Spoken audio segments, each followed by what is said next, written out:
आमर जे भद्रक निर्वाचन मंडल जनसंपर्क पदयात्रा चली आपण मैंने जानी दीर्घ 1 मास धरी प्रतिवर्ष भली आमर जे पूर्वतन मुख्यमंत्री थे आम विरोधी दलर नेता नवीन पट्टनायक महोदय जे कि विजु जनता दलर सभापति मुख्य निर्देश क्रमे 1 मास धरी पदयात्रा चली पदयात्रार उद्देश्य हूँ लोक मान सहित जड़ित हो रहा एवं जो वर्तमान जो मैंने शासन व्यवस्था अच्छा जो सुविधा असुविधा लोक मान पाखे ठीक कार्यक्रम पहुँची ना लोक मैंने उपकृत हो पार्टी कि ना आप जानते आज जो आईन श्रृंखला जो परिस्थिति जो सृष्टि होती महिला माने सुरक्षित ना गोटे माटे झीटे सुरक्षित ना तेणु आम लोक सहित जोड़ी हो रही लोक मान जो सुविधा असुविधा रही भाग ना हमारे उद्देश्य जनसंपर्क पदयात्रा जारी लोक मान सहित आम जड़ित हो रहा विजु जनता दल मुख्य ये पदयात्रा आप जानी दीर्घ मासे धरी भद्रक विधानसभा निर्वाचन मंडल विभिन्न पंचायत चली मान्यवर नवीन बाबू जे कि आम दलर सभापति एवं मुख्य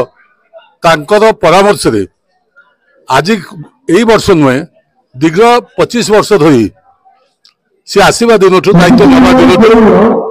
ये पदयात्रा कम चली पदयात्रा मूल उद्देश्य रही लोक संपर्क को आहरी आगे नवा एवं तत्सहित उद्देश्य थिला सरकार जो योजना करुच्ची जो नवीन बाबू मुख्यमंत्री थे से योजना गुड़िक लोकों पाखे पहुँचु कि नहीं लोकों प्रतिक्रिया कौन से संपर्क जानापी एवं जो रही जे लोकों सम्मुख में जो गोटे नुआ सरकार आसी जे कि लोकों को मिछ कथा कही भंडई की भोट दे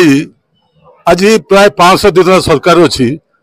से सरकार जो नुआ योजना योजना चली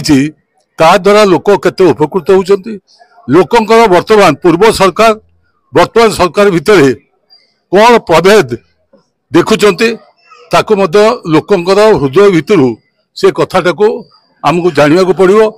एवं लोक संपर्क को बढ़ावा पड़ो एवं दल को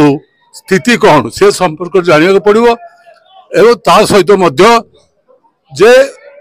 आमर अतीतर जो गौरव ओडिशार जो अस्मिता से संपर्क करी मान को जागृत करिया पड़ो आम आसिलु ताले आम भूमिका किभली लोक मानकर सुविधा सुजोग एवं तत्सहित ये जो वर्तमान जो सरकार जो जनविरोधी कार्य करुच्ची एवं आईन श्रृंखला परिस्थिति वर्तमान प्राय नहीं महिला मान प्रति जो दुर्व्यवहार एवं विशेषकर साधारण गरीब लोकों ये योजना किसी ना खाली योजना विजु नवीन बाबू जो करते रंग बदल छड़ा नुहे तेणु एक सुपरामर्श सहित आगामी दिन में जदि बीजेपी सरकार यही भाया कार्यक्रम को चालू रखे ता विरोध में जन असंतोष को एकाठी करी तांको विरुद्ध में आंदोलन करवा विजु जनता दल प्रथम आभिमुख्य हम एवं विजु जनता दल को संगठित करने सहित आगामी दिन में नवीन बाबू को पुनर्बार राज्यर मुख्यमंत्री हिसाब से जो लोग चाहते देखापी से भद्रक विजु जनता दल तरफ से कार्यक्रम आरंभ आम कर।